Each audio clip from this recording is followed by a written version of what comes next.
Dahil sa hilig sa tingi, umaabot na sa halos 60 bilyong pirasong plastic sachet ang itinatapon ng mga Pilipino kada taon. Saksi si Salima Refran. Republic of Tingi. Yan ang Pilipinas. Lahat kasi ng pwedeng ibenta ng paunti-unti, mayroon sa mga suking tindahan. Mula sa sabon at shampoo, kapet gatas, hanggang sa mga panluto, mayroong tingi o sachet. Pangmasa kasi ang tingi-tingi. Diba yung mga gusto nila mabilis ang gamitan lang. Si Lena Siton ang tagapamalengke ng kanilang agency. Tingi talaga ang hanap niya. Para makatipid kasi pag tingi-tingi po mas mura. Pero ang kultura nating tingi-tingi nakakasama sa ating kalikasan. Sa 5 taong trash audit ng Global Alliance for Incinerator Alternatives o GAIA, araw-araw gumagamit ang mga Pilipino ng 163 million na sachet, 48 million shopping bags at 45 million thin film bags o yung kung tawagin ay plastic labo.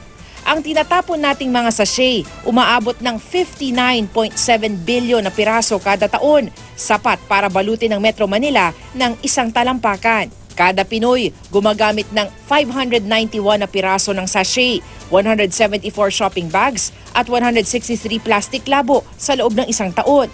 3 milyon naman ang tinatapong mga disposable diaper araw-araw o 1.1 billion kada taon.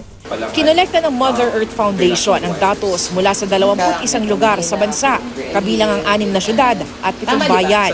Pinakamalaking pollutant daw ngayon ang mga single-use disposable plastic. Marami sa ating mga syudad at mga barangay ay walang infrastructure para i-manage itong mga problematic plastic na ito. No? And karamihan sa atin, pagkatapos gamitin ay itatapon na lang.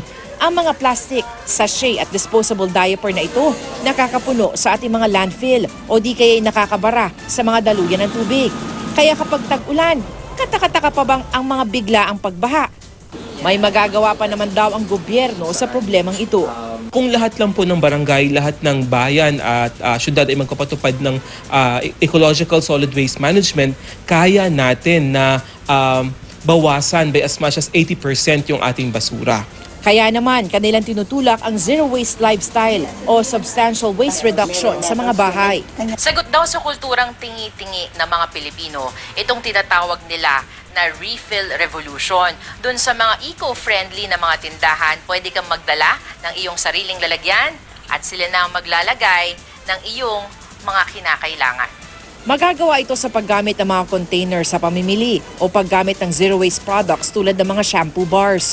Ang zero waste lifestyle kasi yung isang pananaw na kung kailangan mo lang gamitin yung mga at sundin sa pamumuhay mo, yung mga hindi nakakapinsala sa environment, hindi nakakapagdagdag ng basura.